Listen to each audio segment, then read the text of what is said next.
이번에 뚜르드 프랑스 직접 네. 관람하러 가시는 거예요? 네, 맞습니다.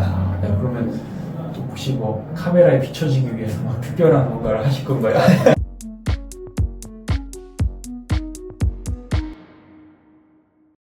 그렇게까지 할 생각은 없고 그냥 가가지고 조용히 보고 네. 오려고 합니다. 혹시 뭐 어필 스테이지 이런 데서 보실 거예요? 아닙니다. 약간 낙타등 코스더라고요. 그래서 출발 지점과 오린 지점이 똑같은 코스가 9번째 스테이지인가 그래가지고 그쪽에서 관람하려고 합니다. 네. 재밌겠네요. 그럼 네. 실제로 막 사인도 받고 그다음에 뭐 네. 네. 같이 사진도 찍고 좀 네, 그렇게 해보려고 합니다. 괜찮겠네요. 네. 근데 자전거도 가지고 가시면 아마 네. 그 선수들이 이게 뭐냐고 이렇게 할 수도 있을 것 같아요. 그러니까요. 네. 그 월드 투어급을 처음 보시는 거죠? 네, 선수? 직접 보는 건 처음입니다. 네. 네, 아마도 이거 저도 사실 실제로 보진 못했는데 실제로 봤던 분들의 경험담을 네. 생각해보면 너무 말랐다고. 맞아요. 엄청 말랐다고 하더라고요. 그러더라고요. 그래서 윤재민 선수 지금 사실 네. 실제로 보면 꽤 많이 마르셨는데 네. 그 같이 찍은 사진을 네. 나중에 한번 보시면은 도전해보겠습니다. 얼마나 네. 많이 말랐을까. 네. 스프린터가 사실 요 정도 되지 않나 하는 느낌. 맞아요. 그런 얘기가 있더라고요. 네. 그래서 그러면 스테이지 하나 보시는 걸로 네. PDF는 네, TDF는 딱 하나만 보고. 네, 그렇게 하면 네. 이제 그때 유럽에서 시합도 몇 개 뛰신다고. 네. 어디 프랑스에서 뛰시나요? 아니, 프랑스는 아니고요. 그 벨기에 또 친구가 있어가지고 네. 벨기에는 또 동네 자체에서 크리테리움 레이스도 엄청 많고 UCI 등급의 시합도 많다고 들어가지고 그 친구가 이제 좀 도와줘서 그쪽 팀으로 같이 뛰기로 했습니다. 네. 톰 두식? 네, 두색? 네, 네. 톰 듀색. 네. 그리고 한국 이름 별명으로는 이제 두식이라고 네, 저희가 그렇죠. 별명을 두식이죠. 지어줬죠. 그 친구도 네. 사실 스트라바에 콤 몇 개를 이제 아, 맞아요. 가져갔는데 갖고 있는데. 엄청 파워랑 체중이랑 네. 좋더라고요. 네, 맞아요. 그러면 이제 벨기에 시합들 몇 개를 뛰실 거고 네. 이제 뭐 막 순위를 노리고 뭐 이런 계획이신지. 순위를 노리면 좋긴 하겠지만 저도 듣는 걸로는 엄청 빠르고 거기도 네. 그래서 아마추어 선수들이 진짜 실력이 장난이 아니라고 들어가지고 아무래도 경험을 최우선으로 하고 있습니다. 월드 투어급 선수도 나오는 거예요? 네, 월드 투어급 선수들도 나온다 하는데 완전 이제 트루스 프랑스나 이런 데 나가는 완전 1군 선수들은 아니고 그래도 프로 컨티넨탈 팀 정도 되는 선수들이 되게 나온다고. 네, 재작년에도 제 친구가 벨기에 한번 다녔었는데 거기서 이제 매트 반더폴 선수가 참가를 했더라고요. 그 동네 크리테리움 레이스는 아닌데 벨기에 레이스. 근데 출발선에서 보고 그 이후로 본 적이 없다고 합니다. 진짜 엄청날 것 같아요. 네. 반더폴은 사실 네. 적당히 어택한다 치면은 네. 천하트가 그냥 그냥 나오니까. 그리고 그거를 네. 한 번 두 번이 아니고 계속 때리니까 대단한 선수 같습니다. 국내에서 계신 이제 선수로서 네. 연봉이라든지 뭐 이런 거에 사실 유럽 나가서 시합을 뛰고는 별 상관이 없지 않나요? 네, 아무래도 없습니다. 네. 그냥 하고 싶어서 경험해보고 싶어서 네, 경험 그리고 배우고 싶어가지고 네. 새로운 네. 그런 아이템들이 있으면 저한테도 살짝 한번 좀 찍어서 네. 그러겠습니다. 뭐 장비도 네. 잡히고 네. 그다음에 먹는 거 먹는 거 저도 그게 진짜 궁금해요. 네, 맞아요. 또 궁금한 게 네. 거기 가셨을 때 노면 상태를 봤을 때 네. 이거는 28시, 30시, 32시로 이제 가야 될 것 같으신지 네. 아닌지도 네. 나중에 알려주시면 저희도 이제 휠을 나중에 개발할 때 네. 도움이 될 것 같아요. 왜냐면 포가차부터 네. 해서 너무 이제 큰 타이어를 너무 타이어가 되게 두껍게 있었더라고요. 네, 근데 네. 그게 이제 사실은 실험을 해보면 완전히 제일 빠른 셋업이 아닌 건 사실 뭐 꽤 많은 사람들이 알고 있어요. 네, 알고 있죠. 근데도 큰 타이어를 계속 가는 이유가 네. 혹시나 그쪽의 노면이 우리 노면이랑 좀 다른지 네. 그걸 좀 알려주셔서 체크해보겠습니다. 사실 뭐 저희 휠도 있고 여러 뭐 아까 피사 휠도 있고 네. 다양한 휠을 써보셨는데 네. 선수로서 지금 휠도 괜찮지만 네. 더 어떻게 하면 휠이 더 좋을 것 같다 하는 혹시 뭐 특별한 그런 바라시는 점이 있으실까요? 너무 욕심인 것 같기도 한데 솔직히 제가 제일 좋아하는 거는 이제 경쾌함을 제일 추구해요. 아무래도 제 개인적으로는 이제 무게도 가벼운데 그래도 어느 정도 미들림 두께도 있고 그 경쾌함과 무게를 같이 챙기는 그런 저는 휠을 좀 약간 선호하는 스타일입니다. 근데 이것도 선수들마다 다 원하는 취향이 있어가지고 항속성을 또 추구하는 친구도 있고 네. 해가지고 모든 걸 거의 다 담기 위해서 노력을 많이들 하죠. 네, 다들 하죠. 네. 그리고 이제 그나마 제일 그 딱 밸런스를 맞춘 그 립 높이가 네. 한 50mm, 55mm 그 정도이기 때문에 네. 거기로 거의 다 정착을 하는 것 같아요. 네, 아무래도. 제품들이. 사실 저 같은 경우는 이게 경쾌함이나 이제 네. 느낌이 저의 파워에는 거의 영향을 안 미치더라고요. 근데 네. 미치는 사람도 많아요. 왜냐면 예를 들어 댄싱을 했을 때 네. 경쾌함이 있으면 뭐 예를 들어 400W가 계속 잘 나오고 네. 경쾌함이 없으면 380W까지 잘 나오는 그런 네. 사람이 있으면 네. 그 벌써 1, 20W를 세이브를 해주는 네, 거니까 그렇죠. 약간 경쾌함, 가벼움이 네. 중요한 거지만 사실 저 같은 경우는 뭘 써도 비슷하게 나오기 때문에 네. 그냥 거의 하이림 쪽으로 쓰게 되더라고요. 왜냐면 그래서 빠르니까. 평지 다운힐에서는 이득은 확실하게 네. 나오니까요. 1년에 네. 한 3만 킬로 타세요? 3만까지 힘들고요. 아. 2만 6, 7천? 네, 작년에 2만 6천인가 탔던 것 같아요. 네. 저도 그때 보면 이제 완전히 프로 선수는 아니고 이제 대학생 선수다 보니까 이제 수업 듣고 하다 보니까 이렇게 마일리지 쌓을 시간이 이렇게 충분치 않아가지고. 전업으로 선수를 해도 사실 네. 힘들죠. 마일리지 때문에. 네. 훈련을 혹시 네. 요새 어떻게 뭐 SST로 하시나요? 아니면 양극화? 양식화. 저도 이제 훈련법에 대해서도 공부 많이 해보고 했는데, 저는 훈련을 되게 다양하게 해요. 맨날 똑같은 뭐 SST만 한다든지, 뭐 타파타 뭐 양극화 훈련만 한다든지 그렇게 하진 않고요. 또 이날은 SST 중점적으로 하고, 또 이날은 또 이제 양극화 훈련도 해보고, 이제 뭐 어쩔 때는 LSD도 해보고, 이제 이렇게 훈련을 되게 골고루 나눠서 해요. 일주일 훈련 중에. 네. 너무 딱 짜여진 체계로 하면 네. 저같이 그런 거 좋아하는 사람도 네. 나중에 결국엔 지치고 약간 네. 재미가 없을 수밖에 없는데 조금은 여유가 있게 나갈 수 있을지 모르겠는데 너무 네. 이제 좀 깊이 들어간 내용인데 네. 나이가 젊으시니까 네. 앞으로도 사실은 피지컬적으로 더 올라갈 수 있는 그런 시간이 있잖아요. 네네. 그래서 이제 훈련법에서 네. 제가 이때까지 느낀 걸로는 네. 도움이 될 수 있겠다 싶은 게 있는데 네. 원래 타고난 그 몸의 타입상 네. 강한 영역이나 이런 게 있으세요? 저는 그 이제 유산소 지구력 쪽에 이제 좀 재능이 좀 있는 것 같아요. 아무래도 무산소 능력이 이제 스프린트 능력이나 그런데 떨어지는 반면에 지속주 능력이 굉장히 좋다고 제가 잘 장점을 잘 알고 있어요. 네.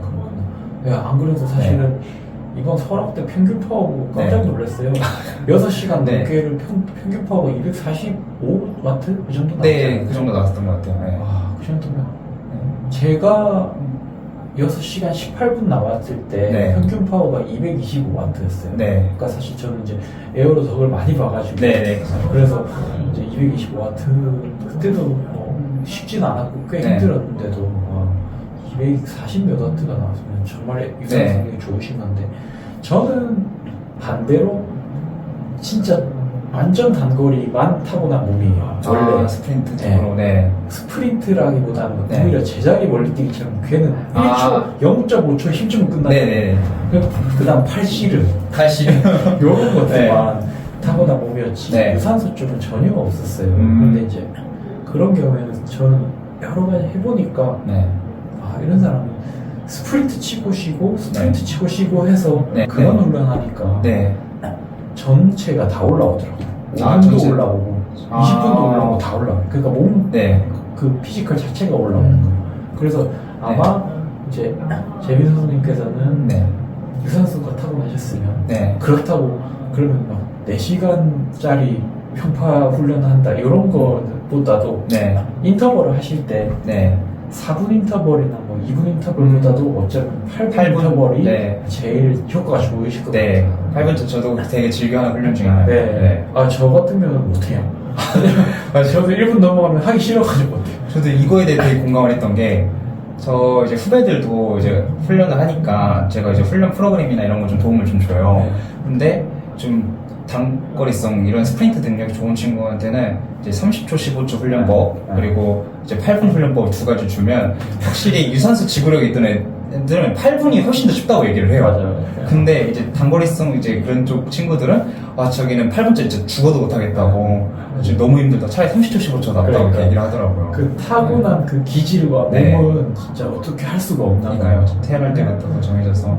그럼에도 네. 타고난 게 긴 네. 거이시면 네. 그러면 나중에 뭐 희망적으로는 뚜르드 프랑스 이런 거 이제 갈 그런 그 베이스 돼 계시지 않나 싶은. 진짜 꼭 이루고 싶은 목표 중에 하나예요. 네. 이번에 이제 유럽 가셔가지고 네. 이렇게 가서 많이 이제 네트워크도 좀 만드시면서 네. 그다음에 시합도 인상 깊은 그런 네. 그런 것들을 남기시면 나중에 뭐 기회가 기회가 있겠죠. 있지 않을까 싶습니다. 네. 혹시 에어로 한 그런 자세나 네. 장비에 대해서는 테스트를 하거나 그런 것들을 해보신 적은 있나요? 여러 장비에 대해서 직접 테스트를 해본 적은 없고, 저도 그냥 이제 커뮤니티 찾아보면서 이게 좋다, 저게 좋다 하면 좀 그런 쪽을 써보는 그런 정도이고, 그래도 에어로 자세에 대해서는 되게 중요하게 생각해가지고, 훈련 때 좀 에어로 자세는 좀 신경 써서 훈련하는 편입니다. 로드든 DT든. 네, 맞습니다. 네. 네. 공학을 한 제 입장에서 하나 팁을 드리자면 네. 빠른 거를 찾아낼 수 있는 팁. 네. 벨로드롬 사용 가능하시죠? 네, 사용 가능합니다. 그러면 벨로드롬처럼 그렇게 통제된 환경이 잘 없잖아요. 네. 그러니까 많이 사람 거의 없거나 많이 없거나 할 때 피 안 받는 상황에서 네. 예를 들어 어떤 게 있을까? 신발을 네. 두세 개 가져와서 네. 한 개 신고 10바퀴 돌아보고 네. 똑같은 파워로 네. 두 번째 신고 또 똑같은 파워로 10바퀴 돌아보고 네. 이렇게 해보시면 단번에 나와요. 뭐가 빠른지. 아, 그런 것들을 네. 픽을 모아서 하나하나 다 찾아가시면요. 아. 장갑도, 네. 옷도, 또 고개 각도도, 네. 헬멧, 그 다음에 뭐가 있어요? 고글, 많잖아요. 네. 하다못해 체인도. 체인도 듀라 체인이 빠른지, YBN 체인이 빠른지, 네. 스램 체인이 빠른지 이것도 해보시면 네. 나와요. 근데 오차가 있어서 네. 힘들지 않냐 생각하실 수 있는데요. 네. 파워를 예를 들어서 300W로 높게 해서 테스트를 하면 네. 그러면 그 오차가 덜 나죠. 네, 영향을 덜 네. 미치겠죠. 실제 차이가 이제 조금씩 드러나요. 네. 그리고 그게 아까도 제가 10바퀴 이렇게 말씀드렸던 게 네. 어쩌면 20바퀴여야 될 수도 있어요. 네. 이게 길면 길수록 데이터 포인트가 누적이 되기 때문에 드러나게 돼 있어요. 통계적으로. 그래서 조금씩 빠른 것들을 이제 쌓아 놓으시면 나중에 네. 기가 막히게 더 빠른 그런 셋업을 찾아가실 수 있을 거예요. 이제 풀동 사실은 윈드 터널도 그 벨로드롬에서 테스트하는 그런 시간을 줄여주고 조금 편하게 만들어준다는 거지. 네. 사실 실주행 상황이랑 다르잖아요. 그렇죠. 실제로는 다르니까. 멈춰 있잖아요. 네. 그리고 바람이 부는 거예요. 네. 그렇기 때문에 실제 벨로드롬에서 찾아낸 데이터보다 네. 약간 안 좋을 수도 있어요. 하나 이제 참고로 말하자면 휠에 아까도 말씀드렸듯이 휠에서 공기 저항이 림의 형상이랑 스포크 네. 있잖아요. 네. 근데 스포크처럼 이 돌아가면서 이제 바람을 가르는 그 로테이션으로 드래그를 하는데 그것들은 사실은 윈드 터널 내에서 측정을 정확하게 할 수 없어요. 아. 실험 장치를 어떻게 만들어도 쉽지 않아요. 네. 그래서 사실은 저 같은 사람이 윈드 터널에서 굳이 테스트를 안 하는 이유, 필드에서 네. 다른 요소들을 다 통제하고 피터 튜브 가지고 하는 이유가 윈드 터널은 시뮬레이션일 뿐 네. 정말 좋은 벨로드롬이라는 걸 쓰실 수 있기 때문에 네. 훈련 중에도 테스트할 수 있게끔. 그렇죠. 네. 이렇게 해보시면 나중에 도움이 될 거예요. 약간 휠랩 회사 네. 대표님이잖아요. 네. 그럼 이제 휠랩에 대한 이제 가장 끝자락에 있는 목표가 있으신지. 아. 네. 그냥 진짜로 공학을 잘 하고 네. 똑똑하고 그리고 성적도 잘 내는 그런 동호인들이 네. 찾을 때 항상 마케팅 요소 이런 거 말고 실제 성능을 봤을 때 제일 좋은 건 휠랩이지 하고 전 세계 사람들이 휠랩을 찾아주는 그날을 기대를 하고 있어요. 비슷한 목표로 그게 있죠. 그 월드 투어 선수가 네. 자기 스폰 받는 휠 회사의 양해를 구하고 네. 사비로 이제 우리 휠랩을 사서 쓰는 생각만 해도 재밌는데. 그게 그런 게 목표입니다. 근데 몇몇 이제 사람들이 호주라든지 네. 그다음에 동남아의 몇 군데 분들이 이제 저희 휠들을 저희 홈페이지로 직구로 사고 계세요. 그래서 가끔 이제 리뷰를 보내주시는데 자기는 마빅의 그 CU? 요새 뭐죠? 하여튼 비싼 거. 네, 700만 원인가 하는 거. 카본 네. 그 다음 자기는 이제 DT 스위스의 최상급 네. 이런 것도 써봤는데 필랩에서 나온 프로젝트 V 써보니까 이게 제일 제품에서 제일 안정적이고 안정감이 있다. 그러니까 네. 근데 빠른 거는 아직 잘 모르겠다. 솔직하게 말씀드려요. 왜냐면 속도 차이는 사실 진짜 디테일하게 파지 않는 이상 나도 디테일하게 하지 않아서 모르니까. 그래서 어쨌든 저는 그것도 중요하게 생각하는 점이긴 해요. 네. 그러니까 측풍에서 안정적이고 그리고 노면 안 좋은 데서 안정적이고. 왜냐면 안정적이어야 사람들이 라이더가 파워를 꾸준히 낼 수 있잖아요. 네. 그러니까 안 그러면 너무 이제 강성이 너무 높아버리면 휠이 노면 조금만 안 좋아도 네. 사실 페달링이 잘 안 되는 느낌 아시죠? 네, 안 좋아요. 진동 때문에. 네. 그리고 만약에 측풍에 털리면 안정적으로 딱 파지를 편안하게 갈 수 있는 거를 네. 꽉 잡으면서 신경을 써야 돼요. 이것도 사실 이제 경기력에 영향이 있죠. 네, 있기 때문에 요새는 잘 팔리는 이제 휠은 네. 리뷰들을 보면 그 두 개가 완전히 별로라고. 맞아요. 측풍이랑 너무 딱딱해서. 네. 카본 스코프도 해가지고. 네, 맞아요. 하나 여쭤보고 네. 싶은 게 네.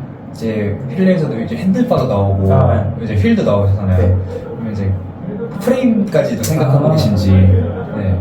프레임 제작은 쉽지 않다는 건 알고 있어요. 프레임. 그러니까 난이도가 네. 왜냐면 그 구조가 너무 이제 약간 토탈 시스템이라 해야 되나? 네. 휠은 제가 거의 뭐 10년 가까이 연구를 계속 해왔으니까 아는 거고 프레임에 대해서는 솔직히 처음부터 다시 공부해야 되는 거예요. 네. 저 입장에서. 그리고 이제 어디 카본을 어떻게 써야 되고 뭐 저는 쉽지는 않을 것 같아요. 그래서 프레임은 솔직히 말씀드리면 휠랩에서 프레임은 도전할 생각이 없습니다. 없으시군요. 네. 핸드바는 뭐 이미 네. 사실 그 직구로 또 해외 사람들이 꽤 사고 있어요. 그래서 또 에어로 해가지고. 네, 왜냐면 규정이 생겨버리고. 네, 그 규정상 랩을 못 모으는데 네. 저 핸드바 쓰면 그냥 모을 수 있어요. 그냥 모아지거든요. 네. 그러니까 규정 그대로 안 어기고 포지션 에어로 포지션을 만드는데 네. 핸들바도 이게 약간 좁은 게 중요하잖아요. 네. 또 하나 중요한 게 안장이잖아요. 네. 아시죠? 네, 알고 있습니다. 로드 안장 뭐 쓰세요? 저는 일단 취향대로 일단 로민 안장 쓰고 있어요. S-Og에. 3D 아니요, 3D는 안 쓰고 그냥 있어요. 뭐 네. 그러면 이제 TT 안장은 뭐 쓰세요? TT 안장은 여러 개 써봤는데 그 시마노의 퓨엘? 에어로 퓨얼. 네, 에어로 퓨얼. 네, 그거 써봤고 프롤로그 TT 안장 네. 그 써봤습니다. 여쭤본 이유가 핸들바도 에어로 하면 중요하지만 네. 사람들이 이제 잘 생각은 못 하시지만 안장이 되게 중요해요. 왜냐면 네. 골반을 네. 약간 경사를 앞으로 준 상태에서 네. 페달링 편하게 계속 이어나갈 수 있으면 네. 계속 에어로 포지션도 갈 수 있잖아요. 오래 유지할 수 있으니까. 네. 그리고 파워도 그 안정적으로 그 상태에서 낼 수 있어요. 네. 그래서 안장은 생각이 있어요. 안장. 휠랩. 오, 네. 휠랩 안장. 네. 그래서 네. 사실 안장은 지금 저희가 3D 프린팅 안장 테스트를 하고 있습니다. 꽤 괜찮아요. 정말 네. 안장 앞코 기준으로 에어로 퓨얼보다 네. 한 20%만 부족한 느낌? 그 정도면 거의 TT 안장에 네, 준하죠. 그리고 에어로 퓨얼의 단점이 뒤에 앉기가 애매하잖아요. 네. 너무 좁잖아요. 네. 작자 범위가. 근데 그것도 훨씬 뒤에도 앉을 수 있고. 무게는 이제 170g 중반. 준수한데요. 3D 안장. 네. 해서 이제 제가 지금 그걸 쓰고 있어요. 얼마 전까지 62g짜리 네. 풀카본 쓰다가 네. 다시 이걸로 왔는데 확실히 쿠션이 딱 3D 프린터로 있으니까 네, 확실히 승차감. 좋더라고요. 뭐 이건 이제 제가 궁금한 네. 첼로 네. 지금 쓰시는 프레임 이름이 뭔가요? 첼로 엘리엇을 이제 지원받고 있습니다. 네. 엘리엇 프레임은 엘리엇 하나인가요? 뭐 예를 들어 1, 2, 3, 5 이렇게 있는 게 아니고 엘리엇은 하나로 이루어져 있습니다. 아, 엘리엇 있고 이제 케인이랑 모델이 따로 있고. 이제 제가 이제 그냥 아무것도 모르는 상태에서 봤을 때 네. 많이 에어로하게 생겼고 네. 두 번째로 좀 딱딱할 것 같다 네. 이런 느낌이었는데 네. 어떤가요 실제로? 실제로 좀 프레임 성향 차이는 좀 있어요. 다른 것도 브랜드들도 타봤는데 확실히 에어로한 느낌이 있어요. 한속성이나 평지에서 잘 나가는 느낌은 있지만 약간 딱딱한 느낌은 조금 못 느꼈어요. 프레임이 딱딱하다는 느낌은 잘 못 느꼈는데 그렇다고 또 부족한 정도는 아니었고. 네. 그럼 네. 딱딱한 것도 해결을 한 좀 네. 높은 레벨의 프레임일 것 같아요. 왜냐면 에어로 디스크 프레임의 네. 가장 좀 숙제 중에 하나가 네. 그 너무 딱딱해서 좀 불편하고 맞아요, 그러거든요. 맞아요. 네. 그거를 어느 정도 해결을 했나 봐요. 네. 이번에 또 어느 정도 무게도 다 가벼워지고. 잘하고 오시기를 바라고. 네. 앞으로 이제 벨기에 가셔서 많이 유럽의 강한 선수들이랑 많이 이제 시합을 뛰어보실 텐데 네. 첫 번째로 무사히 네. 완전히 가지 말고 완전히 제 우선이죠. 두 번째로 이제 꽤 괜찮은 좋은 성적을 네. 내셔가지고 네. 앞으로도 이제 잘 되시기를 바라겠습니다. 감사합니다. 감사합니다. 네. 수고하셨습니다. 고맙습니다.